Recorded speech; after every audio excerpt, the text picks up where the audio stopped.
প্রায় 10-15 দিন 1 মাস অপেক্ষা করতে হতেন, সিরিয়াল নিতে হতো। আজকে সেসব ডাক্তারবৃন্দ সেসব রুগীদের দেখার জন্য সিরিয়াল দিয়ে বসে আছেন, সেটা সবচেয়ে বড় পাওয়া আমাদের জন্য। তা আমি উপস্থিত সকল ডাক্তারদেরকে আন্তরিকভাবে ধন্যবাদ জানাচ্ছি। আজকের আয়োজন অনেক ভালো লাগছে। আমরা সরাসরি এসে ভিতরে ঢুকে আমরা সরাসরি চিকিৎসা নিলাম।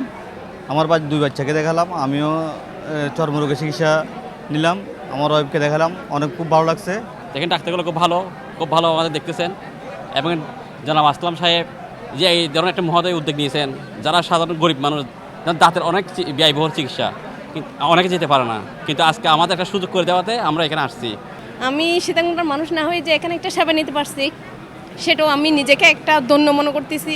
ওনাকে অসংখ্য এখানে যারা অসহায় গরিব, যারা সেবা নিতে পারতেছে না, তারা যে উনার উসিলায় যে এই সেবাটা নিতে পারতেছে, এটা উনি গরিব মেহনতি মানুষের মানে যে দোয়াটা পাবে, আল্লাহ তাআলা উনাকে আরও দীর্ঘ হায়াত দান করুক। আপনারা জানেন যে আমরা কোনো ক্ষমতাই না, আমরা সহযোগী হিসাবে কাজ করছি, এবং আমাদের মেডিকেলের ডাক্তার যে সীতাকুণ্ডের দায়িত্বে আছে ওদের সাথে মত বিনিময় করে আরও কাজগুলো কিভাবে সুচারুরূপে রোগীদেরকে সেবা দেওয়া যায় সেই বিষয়ে আমরা ওনাদের সাথে আলাপ করে সাজেশন দিব এবং পরামর্শ দিব।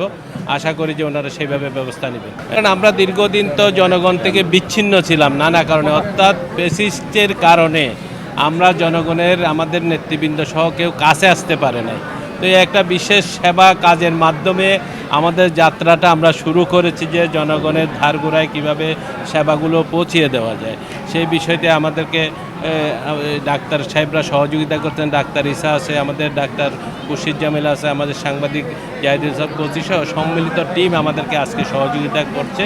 এই সহযোগিতার মধ্যে আমরা সীতাকুণ্ড জনগণের জন্য আমরা প্রাথমিক পদক্ষেপ হিসেবে এই কাজটা শুরু করেছি আনুষ্ঠানিক। যদিও আমরা বিভিন্ন সময় আমরা অনেকগুলো কাজ করছি, এখানে অনেক নামকরা প্রফেসরবৃন্দ এসেছেন বিভিন্ন বিভাগের। বিশেষভাবে চোখের সেবাটা আমরা অনেক আগে থেকে দিয়ে আসতেছিলাম বিনামূল্যে। আমাদের চোখের ছানি অপারেশন সহ অনেক কাজগুলো আমরা আগেও করেছি, সামনেও আমরা এই কাজগুলো অব্যাহত রাখবো, এবং আজকে যারা সিলেক্ট হবে তাদেরকে আমরা বিনামূল্যে অপারেশনের ব্যবস্থা করব।